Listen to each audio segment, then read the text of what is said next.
Bonjour et bienvenue dans la quotidienne de School TV, l'émission qui vous raconte l'éducation au quotidien. Au sommaire aujourd'hui, jusqu'où aller pour assurer la réussite scolaire de ses enfants? Dilemme et tempêtes intérieures sur les écrans avec le film Le Principal. Il est réalisé par Chad Chenouga, il est l'invité du Grand Oral.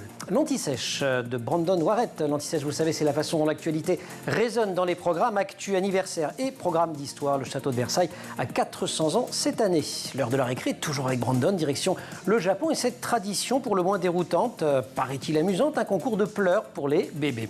Enfin, plateau fromage sur le plateau repas de notre nutritionniste et diététicienne Sandra Ferreira. Non, j'ai pas de problème d'élocution, j'ai bien dit fromage et pas fromage. La différence, elle vous le dira. La quotidienne de School TV, c'est maintenant. C'est parti, Grand Oral.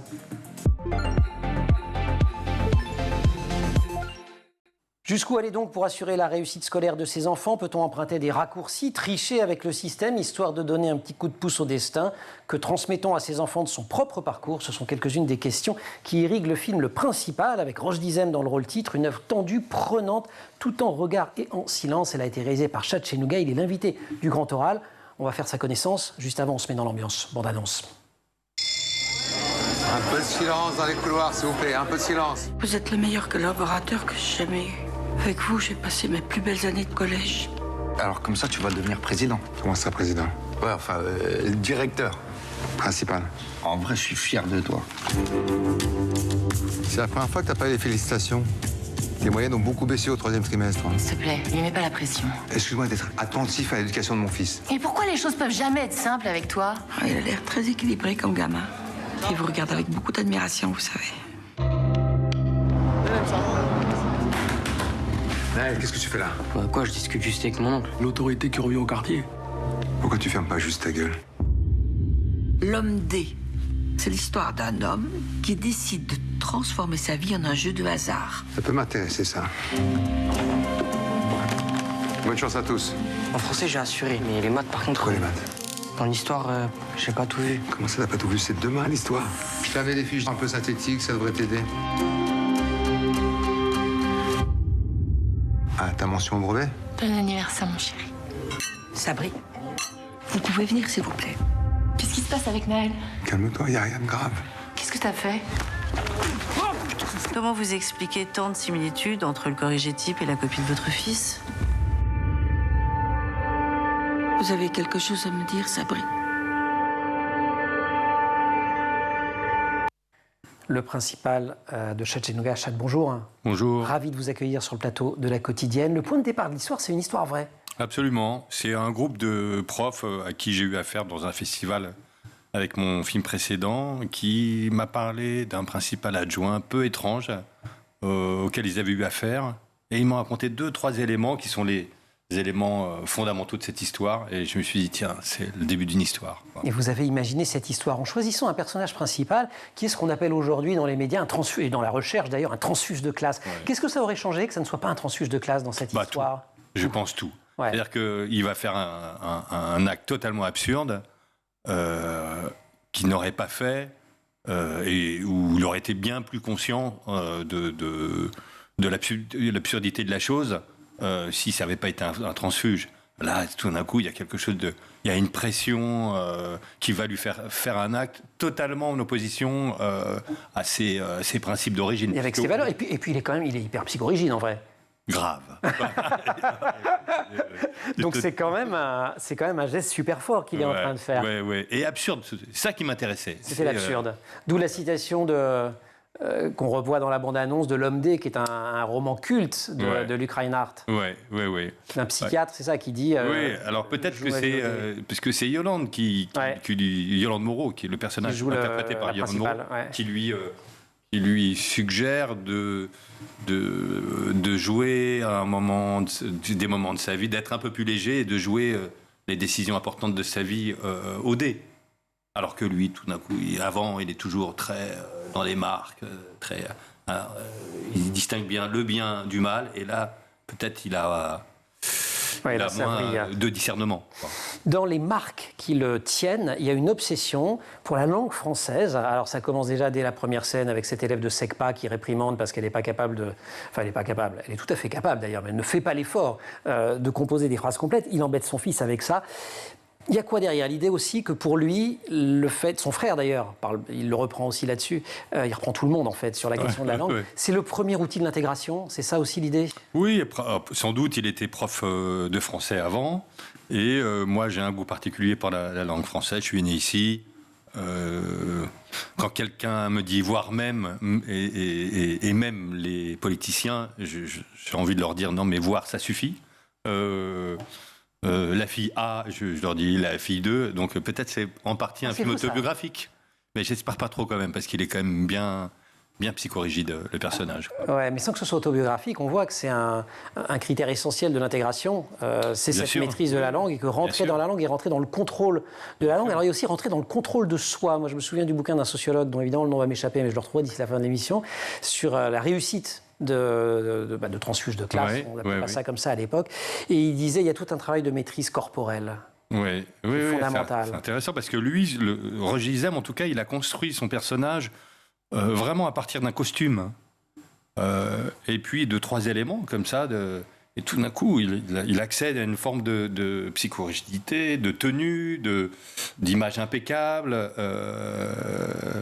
Et ça, plus une façon de bien s'exprimer, de trop bien même s'exprimer. Moi, je suis toujours surpris quand un écrivain d'origine africaine ou autre, et qui parle un français bien plus châtié, bien qu'un français de souche, c'est comme si l'amour de la langue française, plus le fait de prouver que on est au fait avec tout ça, qu'on est, ça nous fait être vraiment impeccable de ce point de vue, quoi. Ouais, lui, il essaie vraiment d'être impeccable pour tout. Il fait ses courses, ses Biocop, il cuisine des petits plats. Chez lui, c'est bien rangé, sauf la bibliothèque. Et on va en parler de cette bibliothèque avec le principal. Chatchenouga offre un superbe 100e rôle à Roche d'Izem. Coup de chapeau aussi aux autres actrices et acteurs, tous formidables. On continue à parler du film après l'Anti-Sèche, Brandon Noiret. Brandon, bonjour. Bonjour, Emmanuel. Bienvenue sur le plateau de La Quotidienne. Merci. C'est une première. Quel accueil. Eh ben ouais, avec en plus un personnage sulfureux que vous connaissez bien et que vous appréciez, je crois. Effectivement, ouais. Et ouais, Brandon. Vous revenez dans cet Anti-Sèche aujourd'hui sur l'histoire du château de Versailles à l'occasion du 400e anniversaire cette année. Donc ça commence en 1623 ? 1623, exactement. Ouais. Mais on va remonter un peu plus tôt, quelques années plus tôt, 1607. Alors cette année-là, on a le jeune dauphin Louis XIII qui se rend pour la première fois à Versailles à l'occasion d'une partie de chasse avec son père Henri IV. Et il tombe littéralement amoureux des lieux, ces grandes étendues, cette nature sauvage va lui donner des idées, forcément, cette liberté. Et il a de la mémoire, puisque 15 ans plus tard, en 1623, Louis XIII revient. Évidemment, il est roi depuis 1610 avec l'assassinat d'Henri IV, son père. Il revient à Versailles. Il décide de se faire construire un petit pavillon de chasse, qui est quelque chose de très modeste à l'époque. Et il peut enfin pratiquer son passe-temps favori, la chasse, qui va changer d'une certaine manière le destin de Versailles. Un pavillon de chasse, et Versailles qui demeure une maison assez modeste durant tout le règne de Louis XIII.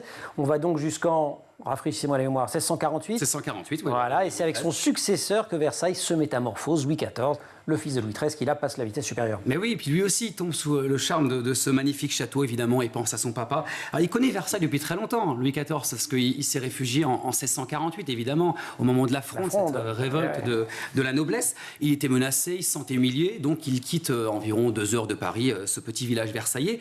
Après l'arrestation du surintendant des finances, Nicolas Fouquet, en 1661, Louis XIV, il ordonne à son équipe, vous savez, qui avait construit ce château, le Vau, le Brun et le Nôtre, il rapatrie cette équipe, ce trio de choc, et il demande à ses architectes, à son jardinier, de reconstruire quelque chose de beaucoup plus grand, et ce sera forcément Versailles. Alors sous les ordres de le Vau, le Nôtre et le Brun, on aura 36 000 ouvriers qui travailleront en même temps pour la construction de ce château. C'est la plus grande construction architecturale de l'histoire de France à ce moment-là. La construction de l'image de Louis XIV aussi. Et 20 ans plus tard, 1682, la cour quitte Paris et s'installe définitivement à Versailles. C'est la nouvelle capitale du royaume de France. Mais il y a quand même d'autres raisons, ai-je appris. Mais oui, évidemment, parce qu'on a la Fronde, évidemment, l'hommage à papa, mais en réalité... C'est les raisons qu'on met dans les manuels d'histoire. Oui, exactement. Quand on regarde un peu plus en profondeur, il y a vraiment 3 bonnes raisons qui expliquent la raison pour laquelle Louis XIV quitte Paris pour Versailles. La première raison, l'adultère. Bonne raison, j'aime bien qu'on dise bonne raison. Très bonne raison. Une raison, on va dire. Oui, c'est une raison, voilà, en tout cas à l'époque. En 1661, Louis XIV, il est avec Marie-Thérèse d'Autriche, évidemment, cette fille du roi d'Espagne, sauf que ça se passe très mal, ce ménage. Alors évidemment, quand ça se passe mal, on va voir sa maîtresse. Évidemment, une Je vous femme... laisse parler, tout Oui, seul oui, sur ce coup-là. j'attendais votre confirmation, Emmanuel. Non, vous ne confirmez pas, je non plus. Et donc, il va voir cette maîtresse, une certaine Louise de La Vallière, considérée comme l'une des plus belles femmes du royaume de France à l'époque. Évidemment, quitter Paris, rejoindre Versailles, c'est un moyen d'être tranquille, très loin de ses regards indiscrets et de vivre sa love story. Deuxième raison. Oui, Il y le en a? potentiel. Il y en a une, effectivement. Parce qu'on a Louis XIV qui est un vrai visionnaire. Lui, lorsqu'il se rend à Versailles pour la première fois, il imagine déjà ces magnifiques jardins à la française. Il a des idées derrière la tête, le jeune roi. Il imagine ces gigantesques jardins. Et d'ailleurs, il adorait faire visiter ces jardins à tous ses convives. Et il aimait faire le guide. Et on a une troisième raison, évidemment, sans doute la plus importante, c'est l'ego. Évidemment, lorsque l'on parle d'ego pour un roi, c'est souvent... Surtout pour celui-ci. Surtout pour celui-ci, exactement. C'est surtout surdimensionné parce que Louis XIV, il appartient à la dynastie des Bourbons qui existe depuis 1589 avec la montée sur le trône d'Henri III. Le problème, c'est que les Bourbons n'ont jamais construit de château. Donc forcément, il y a cet ego, il veut construire son propre château pour laisser son empreinte dans l'histoire. Laisser son empreinte, et ce sera le cas aussi avec la Galerie des Glaces, construite entre 1678 et 1684 par Mansart, qui est le premier architecte du roi. Oui, effectivement, 6 ans de travaux extrêmement colossaux, 73 mètres de long, 10 mètres 50 de large. Alors au départ, c'est une simple terrasse. Elle a rouvert il n'y a pas longtemps d'ailleurs. Oui, effectivement, il y a quelques mois. Et donc au départ, c'est une simple terrasse. Le roi aime se rendre pour admirer le coucher de soleil. Le soleil face à son représentant sur Terre, le roi soleil. Alors, elle sera ensuite couverte, cette terrasse, parce qu'il y a eu de nombreux problèmes d'étanchéité. Et c'est la guerre des égos qui va commencer un peu à ce moment-là. On a 2 architectes qui se font la guerre. D'un côté, évidemment, l'architecte préféré, c'est Lebrun. Lui, il veut mettre un peu de différents tableaux un peu partout dans cette galerie. Et on a Mansart, on en parlait effectivement Emmanuel, qui lui se dit pourquoi pas des miroirs, on installe des miroirs qui reflèteraient les jardins. Et là, Louis XIV se dit pourquoi pas, on tente cette idée, cette ambition. Problème. Et oui, il y a un véritable problème. Et bravo Emmanuel, effectivement, parce que ces miroirs, ils sont fabriqués à Venise, en Italie. Voilà. Et difficile de trouver ce secret. Donc on va faire un peu comme au football aujourd'hui. On organise de véritables transferts. On paye tous ces grands gardiens du secret vénitien. On crée une manufacture royale. Voilà, maintenant les petits créateurs, les fabricants de ces miroirs sont là. Et la Galerie des Glaces peut enfin voir le jour avec 357 somptueux miroirs. Et évidemment qui en mettent plein la vue à toute l'Europe, aux plus grandes cours européennes. Voilà, symbole de phase de magnificence sous Louis XIV. Il y a des fêtes absolument somptueuses comme celle qui est organisée pour le mariage de Louis XVI et de Marie-Antoinette. On est là à la fin du XVIIIe siècle. Mais la Galerie des Glaces, elle est aussi devenue par la suite un symbole très politique. Effectivement, c'est le cas le 28 janvier 1871. La France vient de perdre la guerre face à la Prusse. Et là, évidemment, le chancelier Otto von Bismarck et le nouvel empereur Guillaume Ier proclament l'Empire allemand au sein de la Galerie des Glaces. Ils ne choisissent pas ce lieu par hasard, forcément. C'est un moyen d'humilier un peu plus la France. Et surtout, Louis XIV avait beaucoup annexé de différents territoires partout en Prusse. Donc on se venge, on humilie la France une nouvelle fois. 49 ans plus tard, match retour. Évidemment, le match retour, Emmanuel, les Allemands retournent dans la Galerie des Glaces, cette fois-ci en vaincu. 28 juin 1919. Le traité de Versailles. Évidemment, c'est la fin de la Première Guerre mondiale, le traité de Versailles au sein de la Galerie des Glaces. Et alors, au fil des siècles, alors on va revenir en arrière si vous voulez bien, comment a évolué ce château, et notamment après la mort de Louis XIV. Et là, je veux bien qu'on reparte de 1715. Et oui, 1715, le 1er septembre, la mort de Louis XIV. Alors, évidemment, il a tellement marqué de son empreinte le château, la galerie, qu'on quitte un peu les lieux. Tout le monde prend ses clics et ses claques, direction Paris, les Tuileries. On a aussi Louis XIV qui tombe un peu amoureux en visitant les jardins, en visitant le château. Il se dit, bon, allez, de retour à Versailles, 1722, toute la cour rentre à Versailles avec 7000 courtisans et on a cette cour qui va rester jusqu'en 1789 avec la Révolution française. À partir de 1789, plus aucun chef d'État n'habitera le palais. Et alors après le départ des rois Après le départ des rois, le château servira surtout de vitrine diplomatique. On pense évidemment à ce grand événement, la reine Victoria qui est en visite avec cette magnifique cérémonie organisée au sein de la Galerie des Glaces. Son arrière-petite-fille également, la reine Elisabeth II, en 1957 avec le président René Coty. Et son fils, le roi Charles III, qui viendra également pour son premier voyage. Maintenant qu'il n'y a plus de manif. Évidemment, il va pouvoir venir en France. Effectivement, avec une grande cérémonie au sein de la Galerie des Glaces. Alors, rendez-vous dans quelques semaines. Merci beaucoup. Après Si Versailles m'était compté de Sacha Guitry, Si Versailles m'était compté, Brandon Noiret. On se retrouve pour la récré. Avec grand plaisir. Grand oral. Bien peu de films résistent au dévoilement de leur histoire. Souvent, on s'ennuie un petit peu en les voyant. Et bien, celui de notre invité réalise ce tour de force. Chatchenouga, réalisateur du Principal, est avec nous. Vous avez dit que c'est un film qui parle un peu de vous. En quoi ça raconte un peu votre histoire ? Comment dire à la fois, c'est moi et pas du tout. Moi, j'espère que je suis un peu différent Un du peu moins personnage. rigide. Quoi qu'un tout petit peu, vous nous l'avez avoué. Oui, un peu quand même. Il faut reconnaître. C'est que je surveille mon langage depuis que vous avez dit que vous alliez me reprendre. Non, je ne me permettrai pas. Je le penserai, mais je le ferai pas. Il est bien élevé. Comment dire, assez jeune, je me suis retrouvé assez jeune, j'étais orphelin. Alors je dis pas ça pour faire pleurer dans les chaumières, mais et donc il a fallu que je me débrouille vraiment tout seul. Je me suis dit tiens, je ne peux compter que sur moi-même. Et donc c'est passé, donc j'étais en foyer, tout ça, et c'est passé par les études. Mais vous mettez une pression dingue, vous tout seul sur vos propres épaules. C'est très différent de l'histoire où Roche Dizem met la pression sur son fils. Voilà. Là, vous êtes le. Alors j'ai une fille qui a 17 ans et qui passait son bac. Ouais. Heureusement, j'ose espérer que je suis pas comme le personnage de mon film. Il faudra qu'on lui demande alors. Ouais, bon, enfin. Et donc et puis c'est vrai que alors moi je suis né à Paris. J'étais à l'école de la République.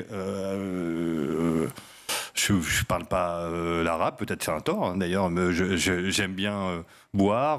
Voilà, donc je suis plutôt athée, on va dire. Et pourquoi je dis ça d'ailleurs pour dire que je ne sais pas pourquoi je dis ça d'ailleurs. C'est pour me présenter et dire que je dis que ça raconte un peu votre histoire. Je disais ça, mais c'est une histoire d'intégration en fait. Oui, c'est-à-dire non, voilà, je vois, j'y reviens.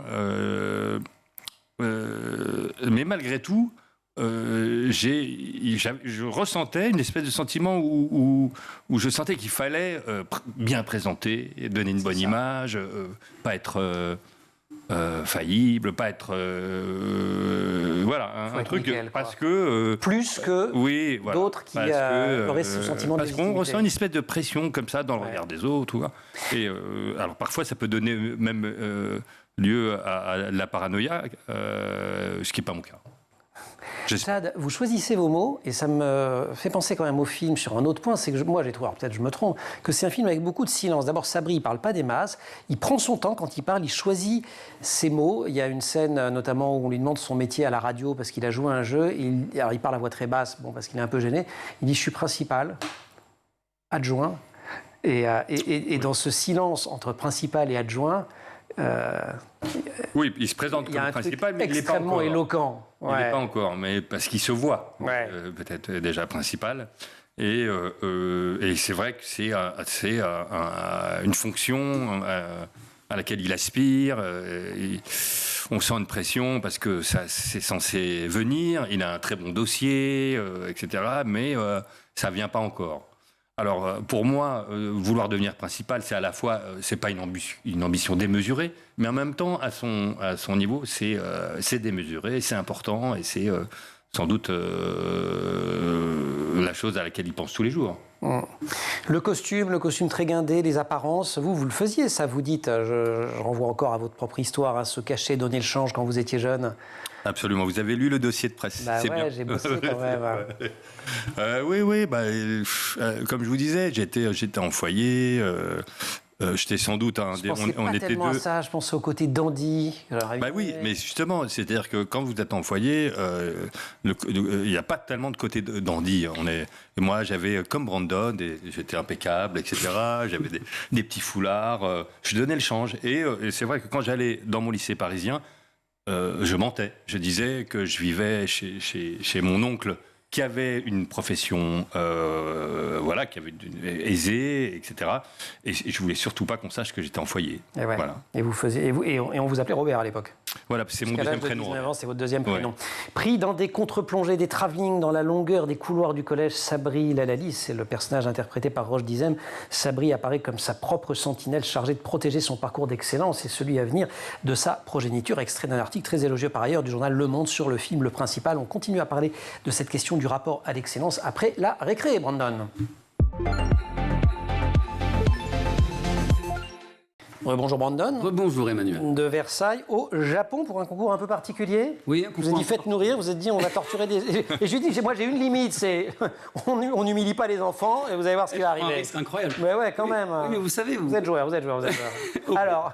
Au pays du soleil levant, vous savez très bien que le Japon organise souvent des jeux télévisés assez loufoques avec ces règles totalement improbables. Et là, c'est une compétition de bébés qui pleurent. Est-ce que vous savez il fait comment le bébé quand il pleure, Emmanuel? Non, je ne sais pas. Vous savez faire ça? Non, pas du tout. Non, d'accord. Alors normalement, partout ailleurs qu'au Japon, lorsqu'un bébé pleure, forcément c'est signe négatif. Et là, c'est quelque chose de positif. Alors évidemment, juste pour cette compétition, c'est quelque chose d'ancestral qui existe depuis 1625 au Japon. Évidemment, c'est organisé chaque année, ça cartonne dans le pays. Alors en fait, ça s'inspire d'un célèbre proverbe japonais qui veut dire Naku kowa sodatsu. Bien sûr. Évidemment, qui veut dire les bébés qui pleurent grandissent vite. Et en fait, selon les croyances japonaises, les cris des enfants sont censés atteindre Dieu et les pleurs protégeraient les enfants des mauvais esprits, des démons. D'accord, et elle se déroule comment cette compète? Alors, on a 2 enfants qui arrivent sur un ring, d'un côté et de l'autre. Alors, ils sont protégés par des sumotori qui tiennent ces enfants. On leur fait des grimaces. Et on les secoue gentiment, on attend qu'ils pleurent évidemment. Parce que le bébé secoué, c'est pas génial. Oui, mais c'est particulier. Et si ça ne fonctionne pas, on enclenche la deuxième, et là on leur crie dessus, Naki, Naki, Naki, pleure, pleure, pleure. Normalement, ça fonctionne. Alors si les 2 bébés pleurent en même temps, on tranche évidemment avec les décibels. C'est le bébé qui crie le plus fort, qui remporte la partie, passe au tour suivant. Et s'il pleure pas? Alors, s'il ne pleure pas, effectivement, ça arrive aussi régulièrement. On passe au plan B. Et là, c'est assez particulier puisqu'il y a un juge ou un arbitre qui arrive en plein milieu de l'arène et qui va porter un masque de démon qui fait un peu peur pour faire pleurer l'enfant. C'est un rire nerveux, hein. Je trouve pas ça drôle du tout, en vrai. Ça c'est particulier, c'est ancestral en tout cas, c'est respecté et vénéré partout. Alors évidemment, il n'y a pas de plan C, parce que ça cartonne, les bébés ne résistent jamais à ce plan B. Et ce concours est organisé partout dans le Japon, chaque année. Il y a beaucoup de candidats. Des milliers de participants. Et aujourd'hui, cette année, ils ont ouvert le concours à de nombreux pays, un peu comme l'Eurovision, dans l'Australie. Là, il y a 10 pays qui prétendaient qu'ils pouvaient participer à ce concours. Et il y a tellement de candidats qu'on fait des sélections, on fait des tirages au sort. Waouh. Voilà. Ok, merci pour cette récré tout à fait particulière et voyageuse grand oral, Chatchelouga. J'ai beaucoup cité le nom de Roche Dizem depuis le début de l'émission. Il incarne le rôle-titre du principal, mais il faut aussi citer, je le fais rapidement, mais il le mérite, Yolande Moreau, Marina Hans, Eddie Bouchenafa, Yannick Chouara et Djibril Bira, qui sont les autres acteurs principaux, tous formidables. Et puis il y a une très belle photographie aussi signée Tristan Tortullo et Christine Paillard, votre co-scénariste. Je donne leur nom parce que c'est une œuvre collective quand même. Ouais, absolument. Et puis le mérite bien quand même. Seul, hein. Ben voilà. C'est pas un film à thèse au sens démonstratif, au sens didactique du terme, il y a quand même une critique assez féroce de la méritocratie. Et on se dit que les plafonds de verre, ça va être compliqué quand même à briser. Oui, comme je vous parlais tout à l'heure de la DAS, aujourd'hui, si vous êtes très bon élève et que vous êtes passé en foyer, et que c'est-à-dire que vos parents ou sont plus là ou ne peuvent pas vous aider, à 18 ans, on arrête tout et on dit débrouille-toi, fais une formation très courte. C'est difficile. On avait fait une émission là-dessus, absolument. Cette barrière des 18 ans est monstrueuse. Dans la mesure où rares sont ceux qui sont placés et qui font des études supérieures. Donc le peu qu'il y a, on pourrait éventuellement les accompagner. Moi, à mon époque, c'était le cas. Hein. Tant que je ne redoublais pas, on m'aidait. Alors, on ne me donnait pas des sommes importantes, mais ça me permettait de continuer mes études. J'ai fait un 3e cycle d'économie, je suis rentré à Sciences Po à Paris, et grâce à la DAS. Aujourd'hui, ça serait fini. Bon, à Sciences Po, j'en suis parti parce que ça m'a pas vraiment plu. Et je regrette pas. Non, mais j'étais dans une section qui s'appelait Ecofi à l'époque. Ouais, économie et finance. Qui était totalement hors de ce qui me plaisait. Mais en tout cas, ça m'a servi. Et quand vous arrivez rue Saint-Guillaume à Sciences Po, il n'y a pas un sentiment aussi d'étrangeté? Oui, et en même temps, j'étais fier. Et puis, c'est en y étant que je me dis, bon, c'est pas pour moi, je suis capable. C'est important de se dire, tiens, je suis capable. Tout d'un coup, ça inverse ce truc de l'image où on se dit, tiens, peut-être que je suis pas légitime. Peut-être que dans le film, pour revenir au film, il ressent un sentiment de ce fameux syndrome de l'imposteur. Peut-être qu'il se dit, tiens, mais je suis pas à ma place. Dans le fond. Moi, c'est ce que j'ai imaginé. Et c'est pas parce on le ressent. Hein. C'est pas parce qu'on est autorisé à quelque chose, et lui l'est par ses études, ses diplômes, qu'on s'autorise. Absolument. Et parfois, on en fait trop pour être accepté. Je me souviens de François Florent, celui qui a créé le cours Florent.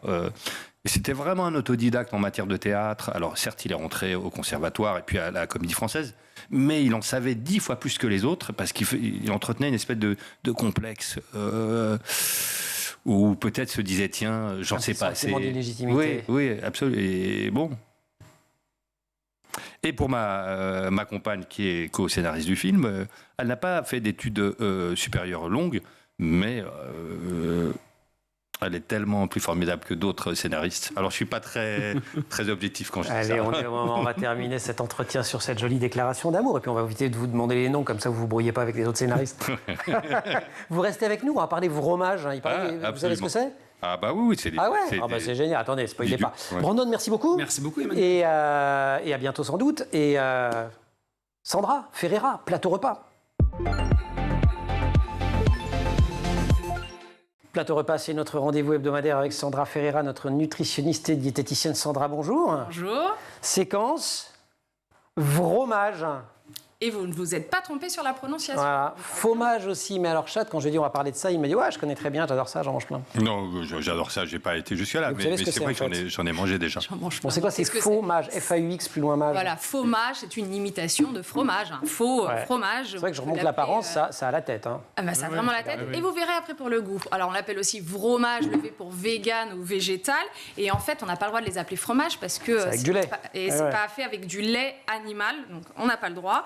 Ils sont sans lait, ils sont exclusivement végétaux. Ça peut être bien pour les personnes et enfants véganes et aussi pour les personnes qui ne peuvent pas consommer du vrai fromage. Et puis c'est plutôt pas mal aussi contre le réchauffement climatique parce qu'on sait que la consommation de produits laitiers d'origine animale, eh bien, c'est un secteur qui produit des gaz à effet de serre. Mais alors, il y a quoi dans vos fromages? Alors, c'est fait à base de noix de cajou, par exemple, ou d'amandes, ou de soja. C'est super intéressant. Mais je croyais qu'il ne fallait pas abuser de ces trucs-là, noix de cajou.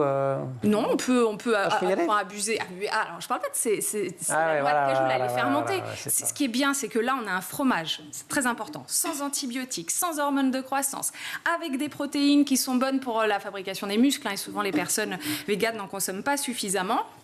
Il y a aussi, Emmanuel, des vitamines. Ouais, des minéraux, tous ces trucs-là. Des minéraux, des vitamines, tout ça, du calcium, du potassium. Alors, ça va dépendre des noix utilisées. Il y a des noix qui vont être plus riches en oméga 3, les bonnes graisses pour la santé cardiovasculaire.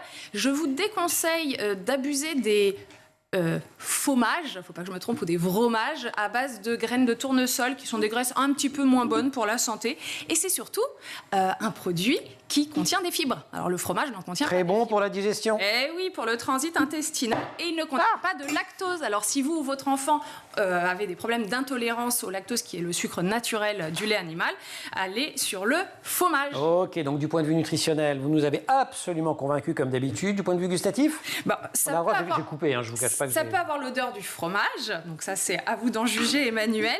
Ça peut être un peu plus friable ou pas, un peu plus crémeux, un peu moins crémeux, je voulais dire.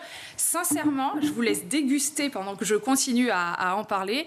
Je trouve que c'est plutôt pas mal. Celui-ci étant mon préféré, d'ailleurs. Je trouve bien moelleux. Non, vous parlez. Vous avez je parle, ça va être compliqué.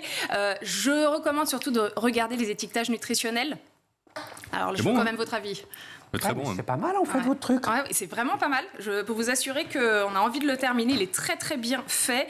Évitez les fromages qui contiennent une liste d'ingrédients interminable avec de l'amidon. Ouais, mais ça vous nous avez toujours dit que les grandes listes, il faut pas. Là vraiment, il y a que de la noix de cajou. Alors ceux-là sont que à base de noix de cajou. Noix de cajou fermentée, basta, c'est tout. En revanche, ça contient autant de sel que le fromage traditionnel. Donc si vous avez des problèmes d'hypertension, il ne faut pas abuser non plus. Génial. Donc que vous soyez vegan, intolérant au lactose ou juste parce que vous voulez découvrir de nouvelles choses avec vos enfants, allez au rayon magasin bio. Non mais c'est étonnant la texture. C'est étonnant. Hein. C'est vraiment... Chez moi, il y a un magasin veggie où il y a ça. Il y a aussi du faux gras, pour du faux foie gras. Ouais.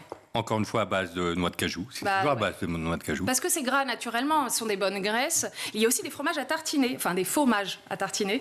Donc, et c'est pas mal, hein. Ah bon, ouais. Ah là, j'avoue que je suis assez scotché. Je pense qu'un de ces quatre, sans rien dire, je vais le mettre sur un plateau de fromage. Franchement, je fais le test avec les copains. Et ça marche très bien, puisque je lui fais. Je leur raconterai que c'est un petit producteur local. Sur le Causse, du Larzac, je ne sais où. Et en plus, un petit producteur qui fait ça. Donc, Bon, merci beaucoup pour ces conseils. Et à faire avec vos enfants. Plein de... ça résout plein de problèmes et c'est super bon. Sandra, merci beaucoup. Vous pouvez y aller maintenant. C'est moi qui parle. Alors, je vais dire merci à Chattanooga. Vous dire d'aller voir le principal, il est encore sur les écrans. Alors même que le film est sorti maintenant il y a quelques temps d'ailleurs, donc c'est bien, il se maintient. Mais ne le manquez pas. Et c'est une vraie belle expérience parce que Voilà, ce film est très saisissant, très bien photographié aussi. Chad, merci de nous avoir accompagnés. Merci d'être venu dans la quotidienne. Sandra, merci beaucoup, c'est très bon, je fromage. Merci aussi à toute l'équipe, on vous en a gardé. Allez, Laure Audemont au maquillage, Marine Plantec à la préparation de l'émission, assistée en régie par Aude Chini. Saïd Mamou pour le son, pour la réalisation Alice Pitavi. Vous restez sur School TV, vous nous retrouvez nous en permanence sur Internet et sur les réseaux sociaux.